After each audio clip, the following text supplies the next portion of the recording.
Basing a hit movie on a theme park ride is a recent innovation.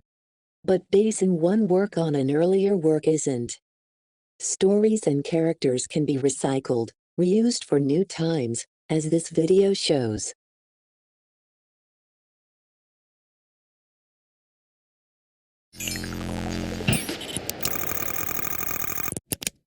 Video games again, Martin? What's Hebe and the Blistering Cave of Solitude? Sounds interesting.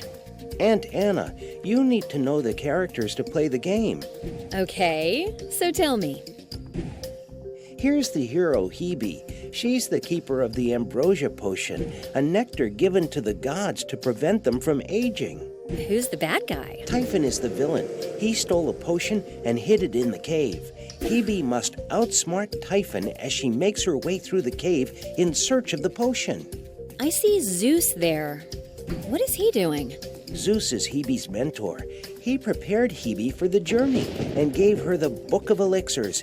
Hebe has to mix potions to break Typhon's spells and move on to the next level. Characters that are similar are called archetypes. The hero is good. He or she is the main character who has to overcome the conflict. Hebe is the hero in this game. The villain is Typhon. Villains create conflicts or try to stop the heroes from solving the conflicts. In this game, Zeus is the mentor, or the character who tries to help the hero. So, what challenges await Hebe after she breaks Typhon's spell? Archetypes, illusions, and sources. Authors use archetypes and incorporate illusions in their work to create meaning.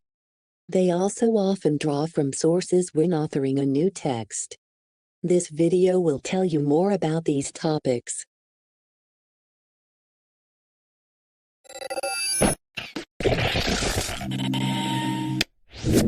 Hi, I'm Nick. Wow, have you seen the new Heroes of the Galaxy movie? Amazing! My grandpa and I both loved it. I wonder how the filmmakers made a movie that a teenager and an old guy, sorry grandpa, could both relate to and enjoy.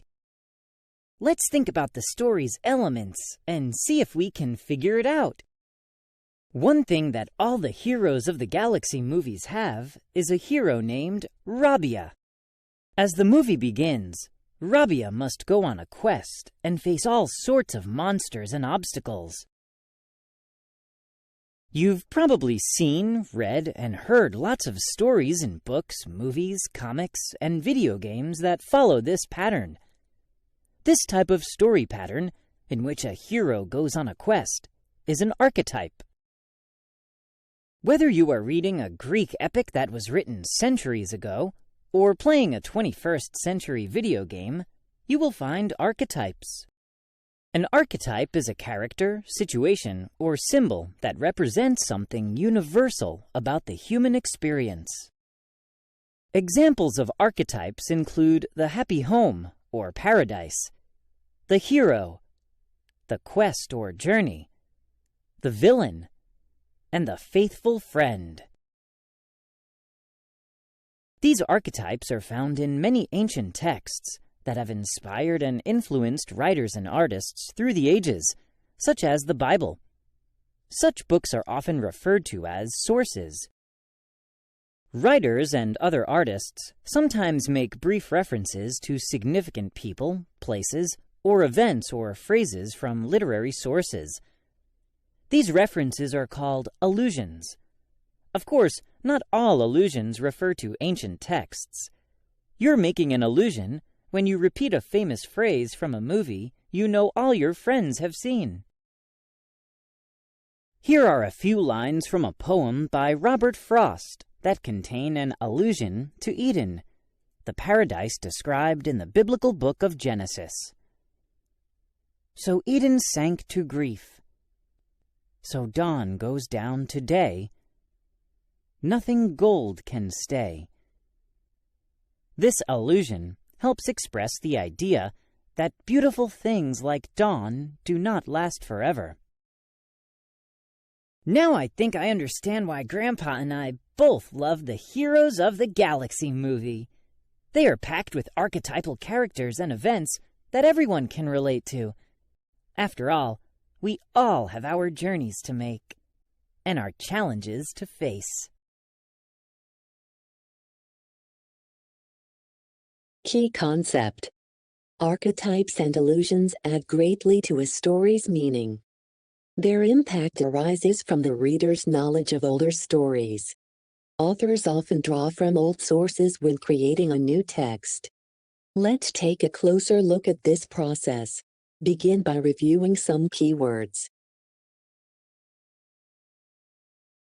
Define illusion in your own words. Remember, to allude to something means to hint at it or refer to it. Related words. Reference, source. Define source in your own words. Related word. Reference. Define archetype in your own words. Remember, archetype comes from a Greek word that means based on a model. Related words. Universal, symbol.